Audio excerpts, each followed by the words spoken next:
বিকাশ ভবনের সামনে রাস্তা জুড়ে আন্দোলন করা যাবে না।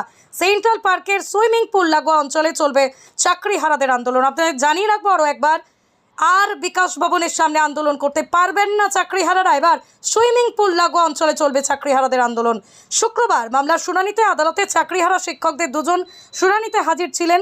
এবার শর্ত সাপেক্ষে আন্দোলন করার অনুমতি দিল কলকাতা হাইকোর্ট।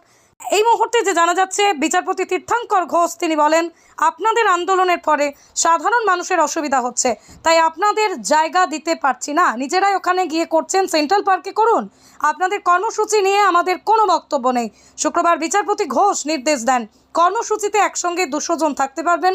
10 জন আন্দোলনকারীর নাম পুলিশের কাছে জমা দিতে হবে। জমায়েত নিয়ে পুলিশ তাদের সঙ্গে সম্পর্ক রাখবে। পাশাপাশি পুলিশকেও ধীরে চলনীতির পরামর্শ দিয়েছেন তিনি। এই মুহূর্তে যে খবর আপনাদের জানিয়ে রাখবো আরও একবার, বিকাশ ভবনের সামনে রাস্তা জুড়ে আন্দোলন করা যাবে না, এমনটাই নির্দেশ বিচারপতি তীর্থঙ্কর ঘোষের।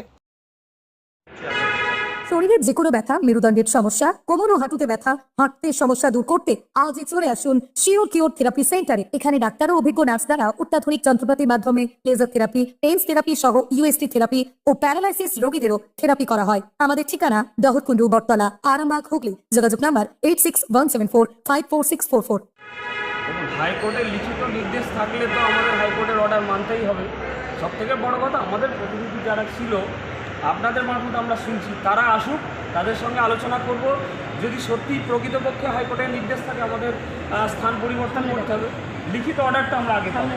এছাড়া আমরা একসঙ্গে আলোচনা করে সিদ্ধান্ত নেব। এখানে আমরা এখন যারা উপস্থিত আছি, আমরা শুধুমাত্র এই কজনই সিদ্ধান্ত নেব না, আমাদের সমস্ত কোর কমিটি আছে, সমস্ত পিটিশনার আছে, এবং আজকে যারা হাইকোর্টে উপস্থিত ছিলেন তাদের সঙ্গে একযোগে আলোচনা করে আমরা সিদ্ধান্ত নেব। এছাড়াও যে টয়লেট বা শেড বা জল, যে ব্যবস্থাগুলো করার কথা বলা হয়েছে, এই ব্যবস্থাগুলো করা আমরা গত 7 তারিখে বারবার পুলিশ প্রশাসনের কাছে বলেছি, আবেদন জানিয়েছি, তারা ব্যবস্থা করেনি।